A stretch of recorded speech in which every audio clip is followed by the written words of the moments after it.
producer, editor. We're going to look at Caesarea Philippi. We're going to call this place, though, the place of confession, place of revelation. What we have here is basically the site of Caesarea Philippi at the foot of Mount Hermon that you actually spend most of your time with a guide looking at this particular site. We'll talk about that in detail in just a little bit. But as you can see, Caesarea Philippi is located way to the north of ancient Israel.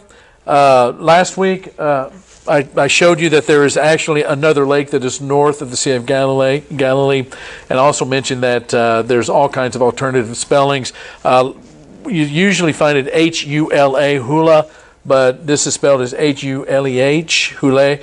So it's the same place, but a different spelling. If you go north, you follow the Jordan River all the way up to the north, you see the city of Dan. Dan, very important because of David and the splitting of the kingdom. If you look to the east of Dan at the foot of Mount Hermon, Mount Hermon is being that dark orange area with the snow-capped mountains. If you look just to the east of Dan, you'll see Caesarea Philippi, and that is the place we're going to be looking at tonight. It is the northernmost reach of Israel during the time of Jesus. And this is what it would have looked like with the exception of the parking lot. This is what it would have looked like years ago. As you can see, it looks like the area of interest for us is in that cutout, that L-shaped cutout where you see the Grotto of Pan and you see the sanctuary. The springs that you see just to the south of that, that is actually part of the headwaters. There are 3 springs that come out of Mount Hermon in that area that form, they're the headwaters of the Jordan River, and they're going to head south into the Lake of Hula, then out of the Lake of Hula into the Sea of Galilee, out of the Sea of Galilee into the Jordan River, down into the Dead Sea. There is, you'll see this Cardo, C-A-R-D-O, down on the south end.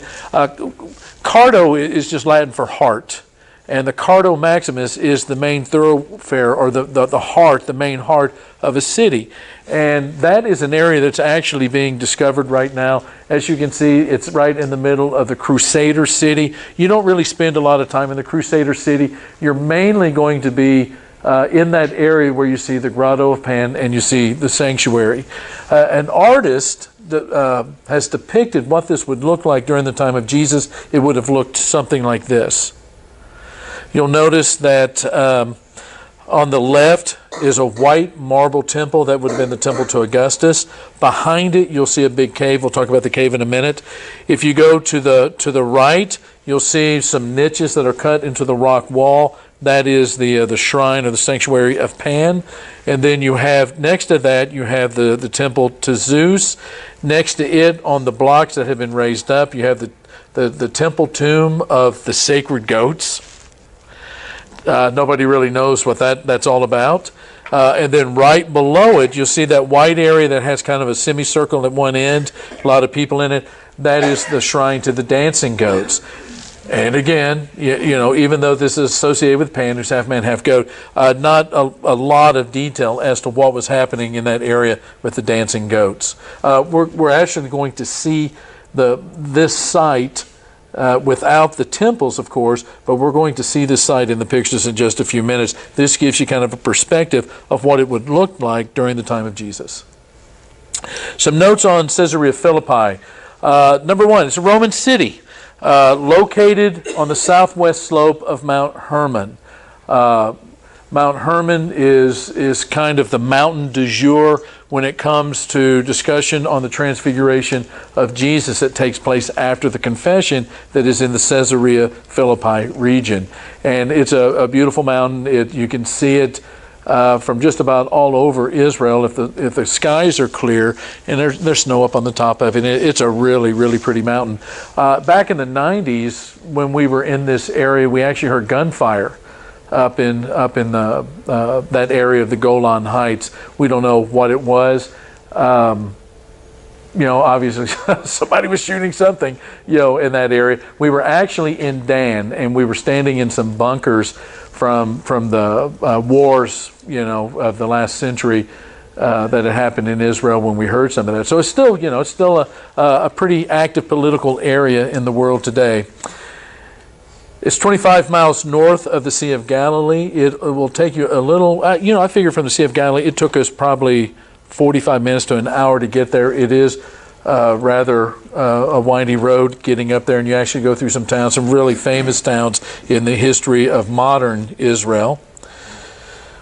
The northernmost point that Jesus took his disciples during his ministry, you'll remember that, it's probably about the winter of the year as he is preparing his disciples for what's going to happen in Jerusalem, which is, this is probably the winter months, early winter, and he is going to be crucified in April, which is the time of the Passover.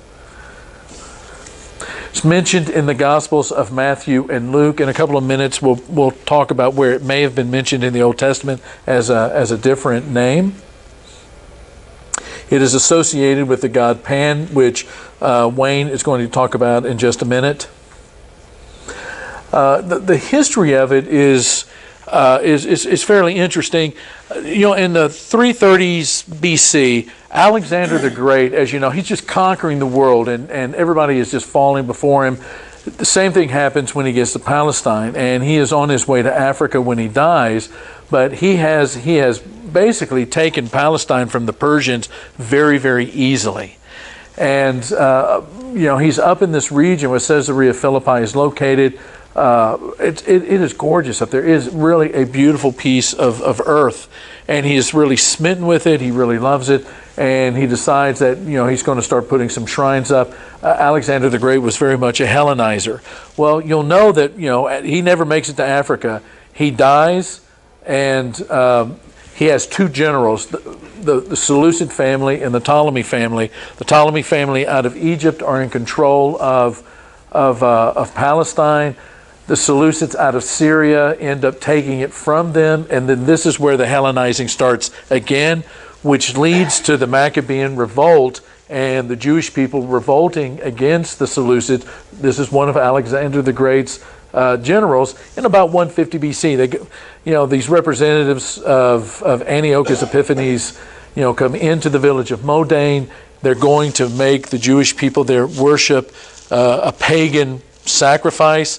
That Hasmonean priest, Mattathias, said, there is no way we're going to do that. And they yanked these guys off their horses and put them to death. The next thing you know, out of this little village of Modane that is outside of Jerusalem, there's this big revolution that starts. The Jewish people are able to take Jerusalem back from the Seleucids, and then the Seleucids and the Jews are basically in control of that big Palestinian area when the Romans come in and basically conquer it about 20 BC. I love that history. I mean, it is a soap opera, and it's some action.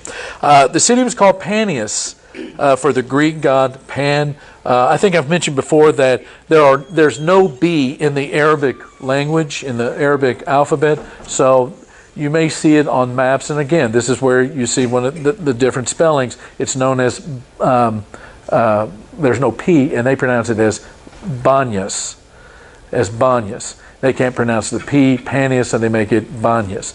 And again, it's a corruption, but we're talking about the same place, and it is associated with the Greek god Pan. The Romans, like I said earlier, they take it from the Seleucids.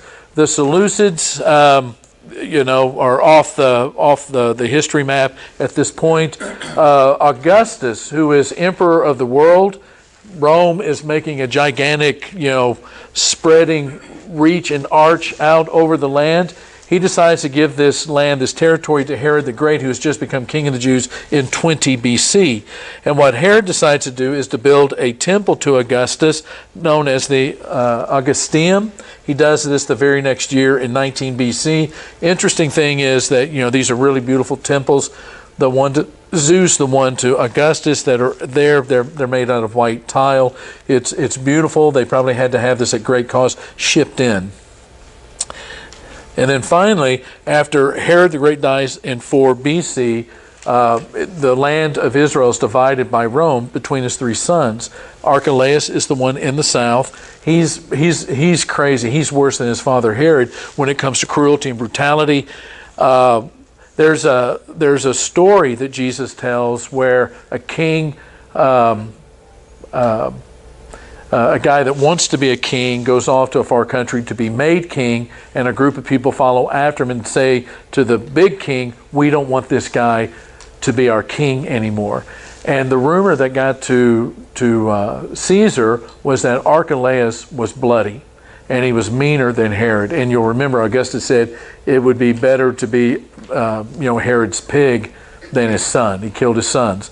And so when Archelaus, and everybody in Jerusalem knows he's a terrible cat, when he goes to Rome to be made king after this probation period for Augustus and the Roman Empire to see whether or not he can do it, there's a delegation of Jews that go to Rome and say, please, please, please, pretty please, do not let this guy be our king. And Archelaus at that point is not going to be king like his father, but he's going to be like his brothers before him. Philip in particular, he's going to be an ethnarch or tetrarch. And what happens is Philip is given this piece of land that is known as Caesarea Philippi. He wants to do it to honor the emperor now, who is Tiberius, and he builds up the city. Philip names it Caesarea. But what is the problem with naming the town Caesarea?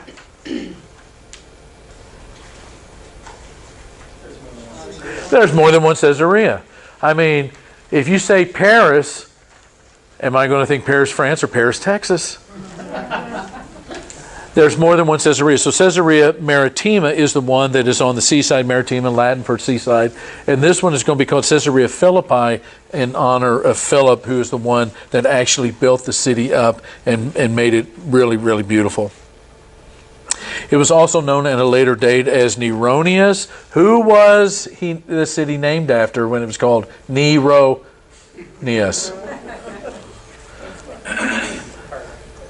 Yeah, exactly. It's been associated at time. Well, I think probably most scholars think that the area of Caesarea Philippi at one time was known as Baal Gad. Baal. We in Ugaritic it means Lord. And we usually say Baal, but the pronunciation is probably something more like Baal. And the name of this place is Baal Gad, which means lucky Lord. Sounds like a casino. And that was mentioned in the Bible during the conquest of the Promised Land by Joshua. It's found in chapters 11, 12, and 13 of Joshua. And as I said earlier and showed you in the depiction of it, there are 3 springs that come out of the foot of Mount Hermon, and these become the headwaters of the Jordan River. And this also is attested to us by Josephus. Let's let Wayne talk to us a little bit about Pan.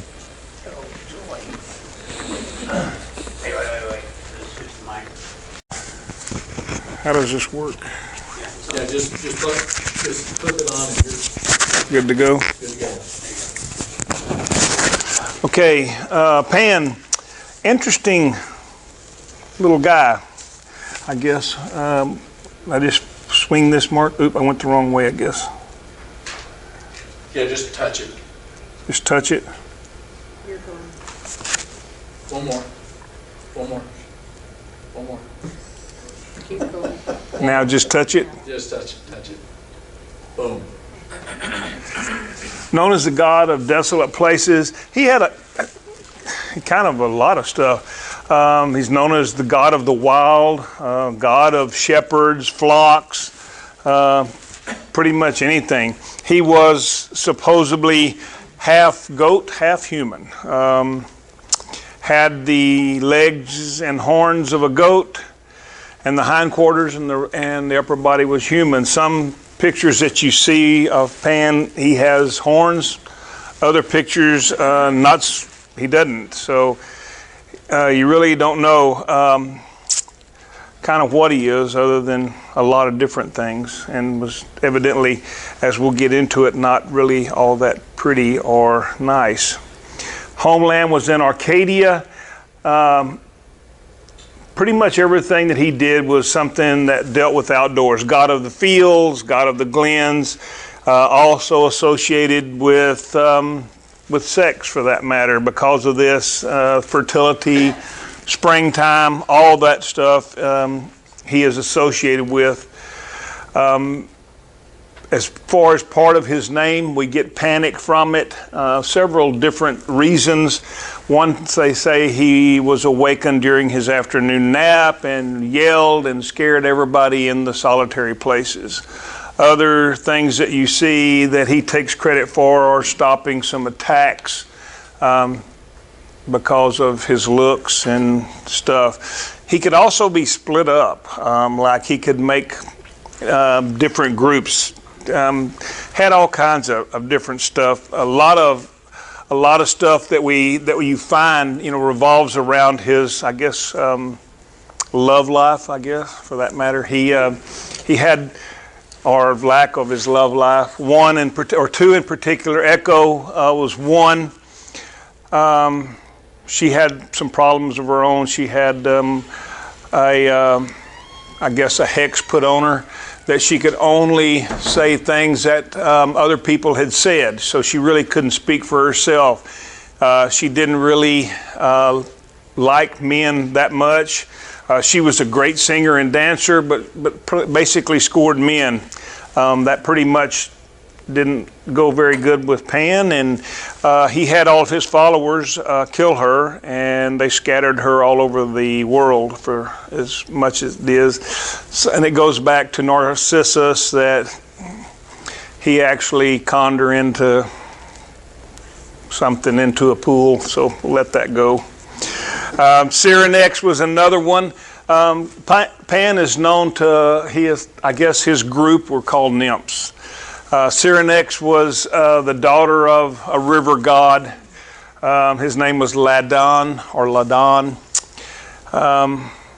And as he waited one day for her to come back, she saw him, and of course, he evidently was not that much to look at. So she took off running, and she ran until she found her sisters. Her sisters turned her into a reed.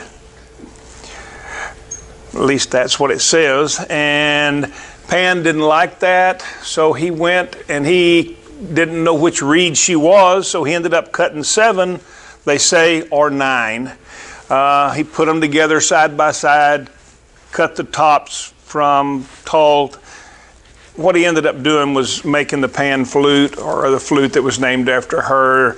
It's a flat flute, and evidently from then on it was very rare not to see him with the flute in his hand. So he has a lot of things going on. Mothers and father. Parentage is unclear. There's several different ideas about who his parents were. Probably the most says Hermes was his father, and his mom was a wood nymph named Dryop, or Dryop, D-R-Y-O-P-E. That's kind of the gist of it. I'm probably missing some of this. As y'all can see, I didn't have a lot of time to do this today, and I apologize for that.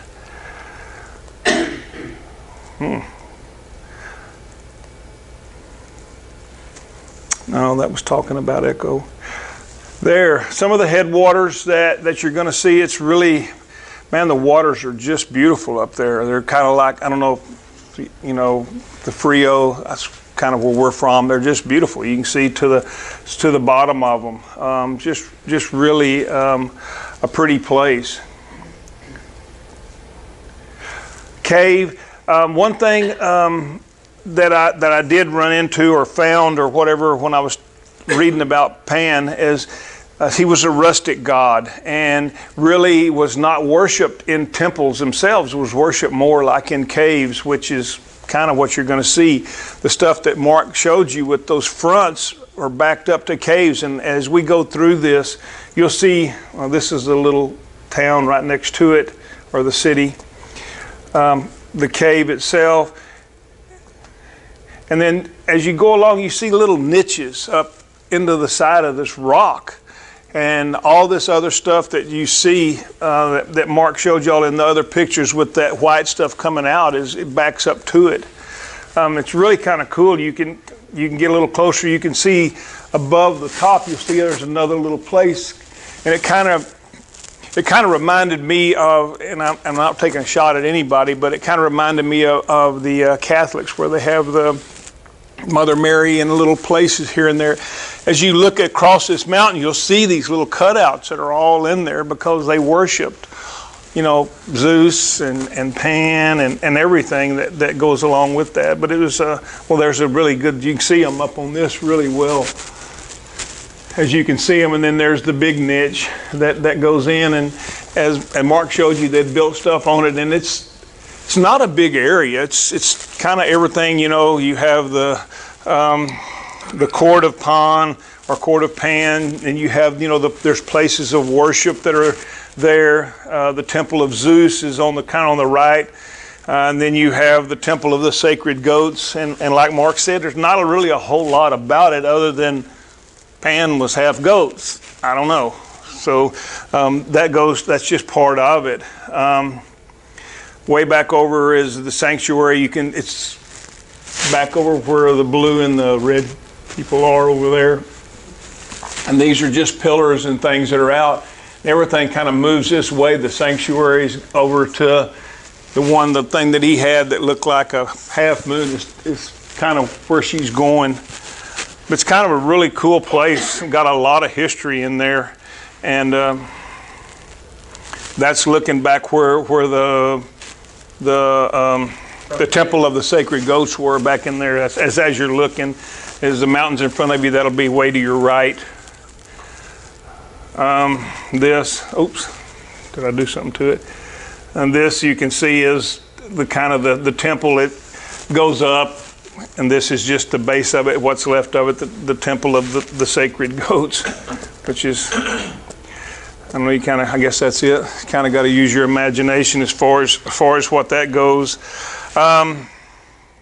That's really all. Pan is quite a character. One of the only two gods in their mythological thing, which evidently he wasn't all that great, because he and one other one were the only two that died. So evidently he wasn't all that powerful. But a lot of history about him here and the things that he did, and this whole place is kind of filled with that. But that's really all on Pan there wasn't a whole lot of that. There was, but I didn't really think about going into some of the other stuff. I didn't really want to go into his parentage and all that, because you're very unsure about it. But anyway, that's Pan. That area, the whole area is there. What Mark was talking about, where it's kind of opened up, is kind of where we stayed pretty much all the time. Pretty cool place, though. It's really pretty up there. In your pocket. You want my keys? No. Get to your truck. They're in the other pocket. Yeah. Sorry.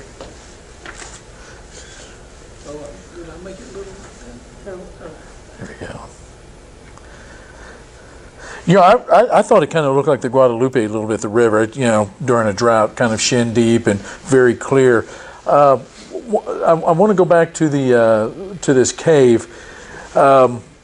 This cave was considered by the people in that area to be the entrance into the underworld.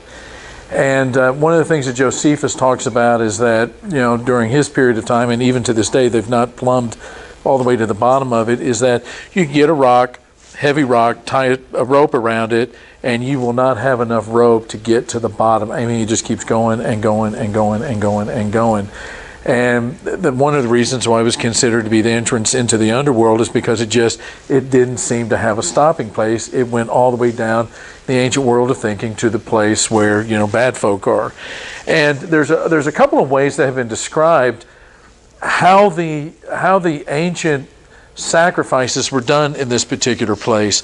There were some that have written that you would throw, the animal would be killed, and you would throw it, and if the animal floated, then it was sacrificed. But you throw an animal into a body of water, at some point the air is going to leave the lungs, it's going to sink. So they would just have to keep throwing and throwing and throwing and throwing and throwing these animals until there was one that they thought was sufficiently floating and it was going to be accepted.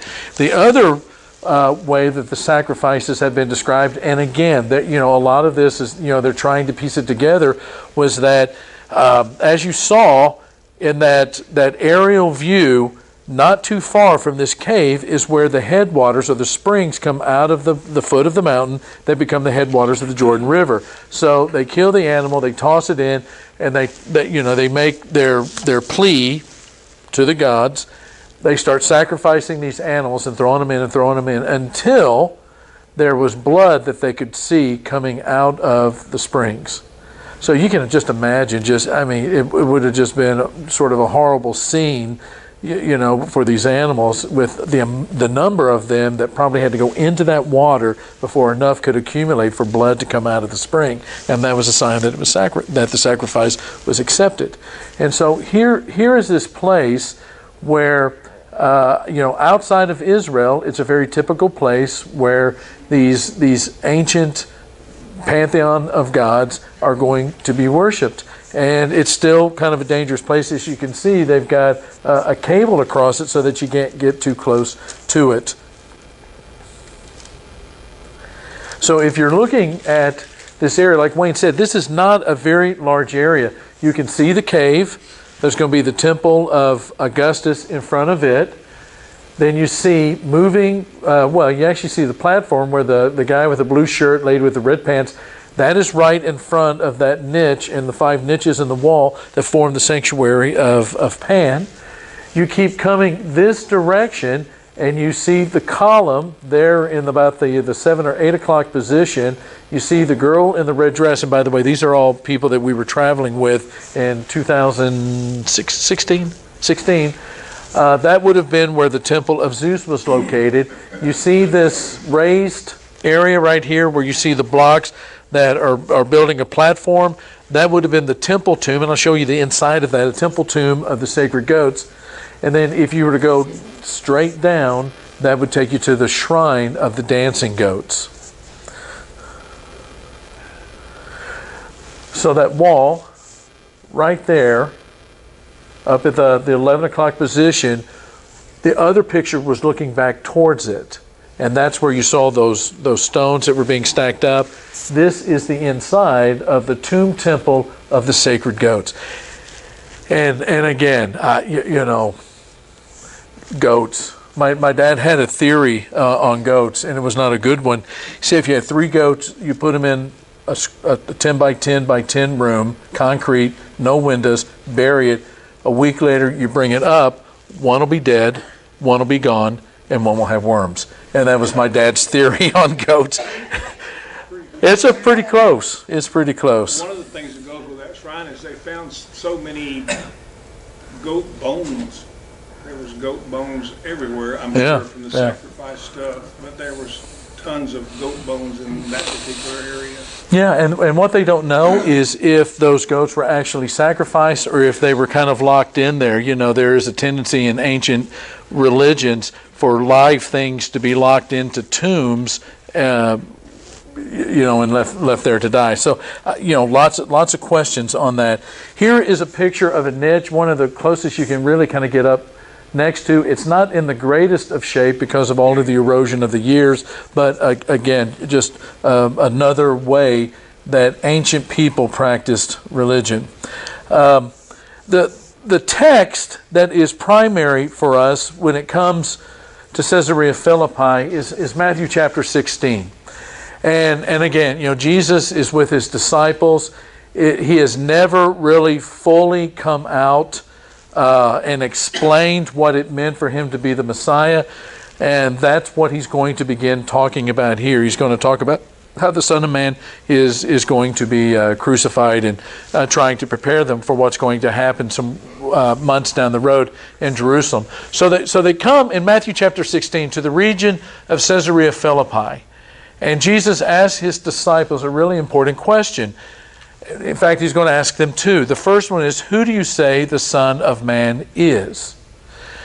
They reply, some say John the Baptist. Now, when some of the people in these areas that they're traveling are saying that Jesus is John the Baptist, what strikes you weird about that? John was proclaiming him coming. What's that? John proclaimed him coming, not him being him. Yeah, he was the one that was preparing the way. What else? Yeah, he was dead by then, but they're only 6 months apart in age. And, Herod, and it's funny you should say that, because, Herod Agrippa, the son of Herod the Great, was really interested in Jesus, but he was afraid because people were saying that he was John the Baptist resurrected from the dead. So that's kind of weird that he would say John the Baptist, because they kind of grew up together. It's like saying, Lloyd and I are here, and then I'm gone the next day, and people look at Lloyd and say, no, that's Mark Abshier. It doesn't really make sense. Some say Elijah. What was the significance of saying Elijah? He never did die, right? Elijah, yes, was taken up in the fiery chariot. But what was Elijah in the minds of the Hebrew people? What's that? The prophet. Yeah, he was a prophet. The prophet that did what for Israel, though? Think about the great acts in Elijah's life. What Elijah is doing is trying to turn the hearts of the people back to God. Remember the Mount Carmel, that big mountain there on the coast just north of Caesarea Maritima? That is where Elijah goes to battle with the prophets of Asherah and the prophets of Baal, and lightning hits the sacrifice, and the prophets are killed down in the Kidron Brook and all of that. So some will say, yeah, he's Elijah because Jesus is talking about the kingdom of God. He's talking about the nearness of God, of praying to God. He calls God Father. It's all about people connecting to God. So it makes sense that they would say Elijah. Where there's a lot of confusion about Jesus, they say John the Baptist. Still others say Jeremiah. Why would they say Jeremiah?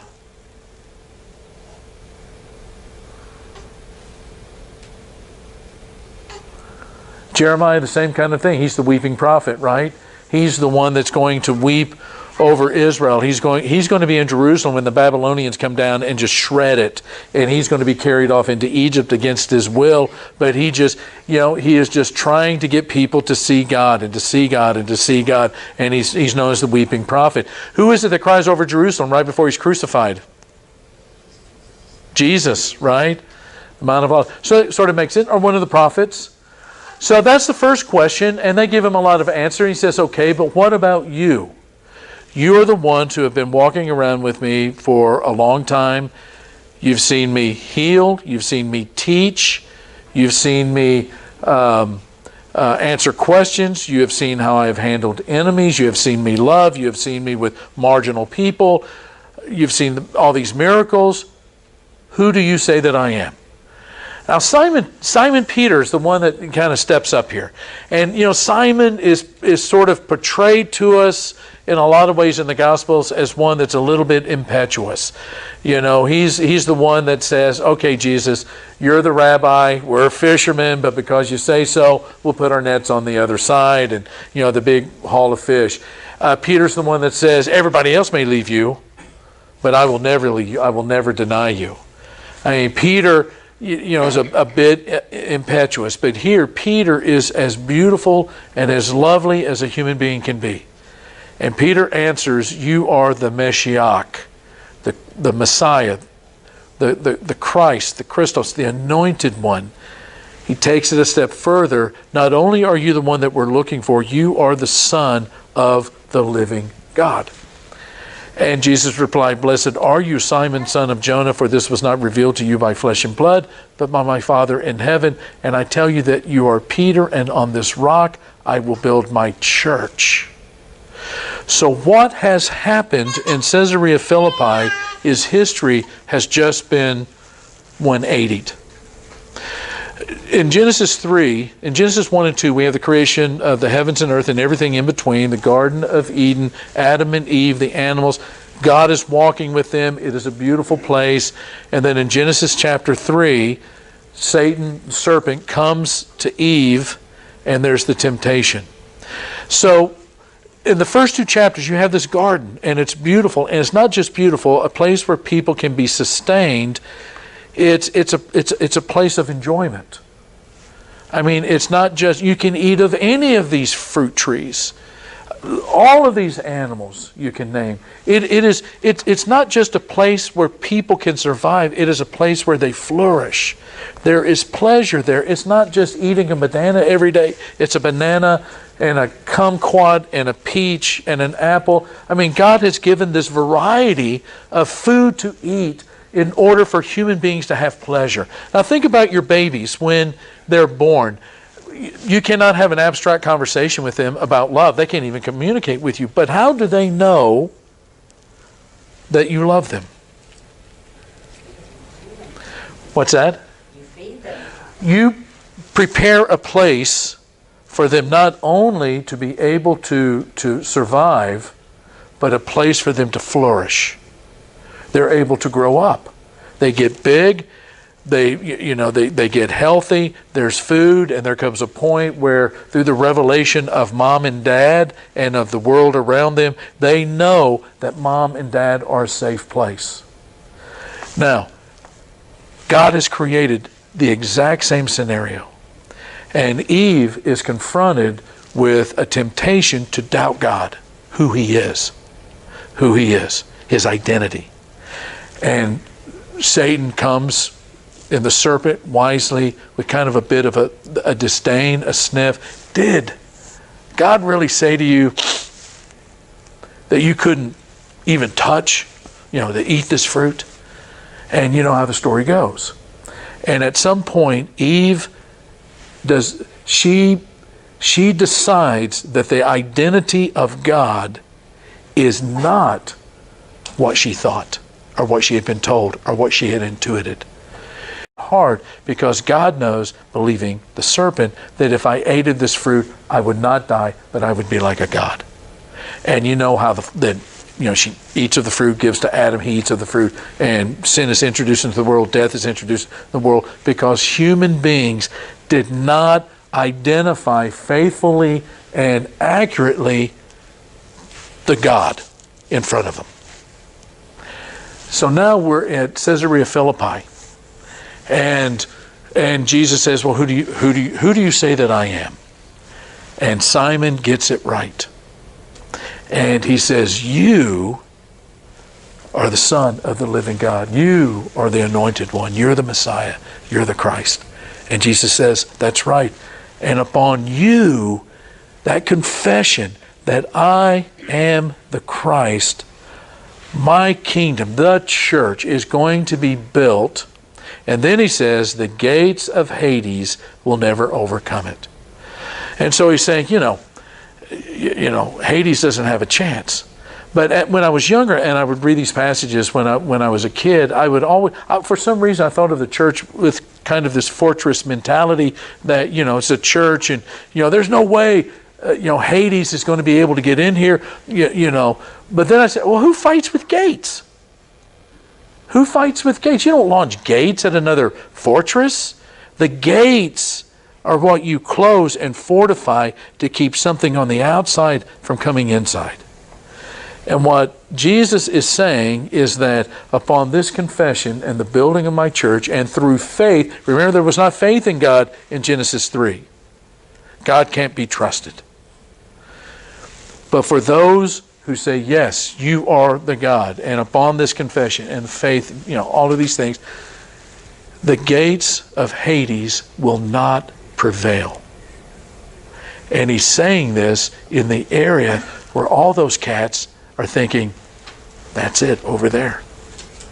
And so it's a really remarkable place to stand in an area where in the ancient world, these folk thought that this was where the gates to Hades were.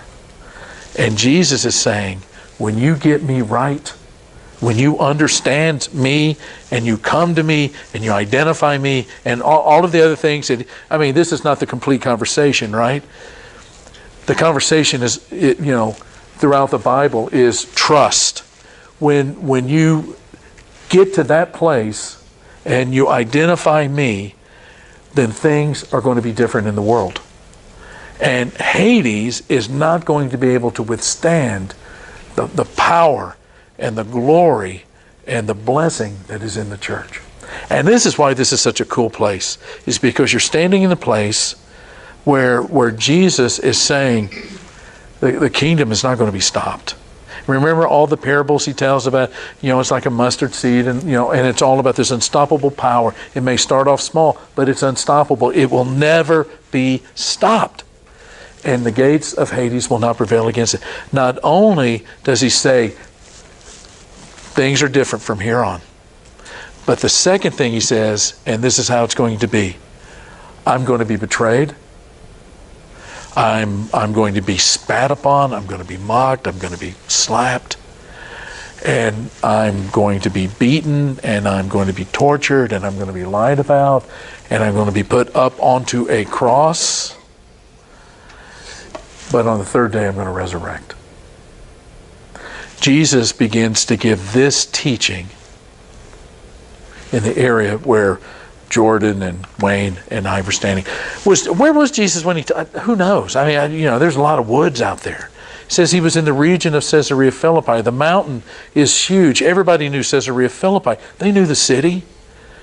It was a famous city. It was like Caesarea Maritima. It was like Megiddo. It was like Capernaum. They all knew it. And he makes a point of taking him up there to the place where everyone thought that the gates of Hades were. It said, it doesn't stand a chance against my kingdom. And it's going to be a weird thing because everybody wanted to stay away from the cross.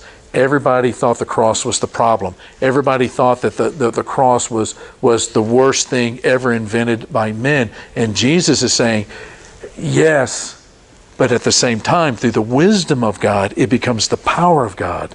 And penalty of death is going to be paid, and 3 days later, where everybody thinks of the cross as death, 2,000 years down the road, they're going to think of the cross and they're going to think of life in the resurrection 3 days later. And you're standing in that area. And man, you talk about, you just go, man, it's all real. It's all real. It's all real. Wayne, you have anything else you want to say? No, that was a super cool place to know that, that they came there and he told them that, Hades was defeated. I mean, it's not about Pan and it's not about the ghost. That was what it was about, the whole thing. When you get there, that's what it's about. It's pretty cool. Wayne mentioned the fact that Pan was one of the only gods to die. There's a lot that historians make of that the modern world began when Pan died, which was also the time when Jesus was born. That's it. We'll see you next week.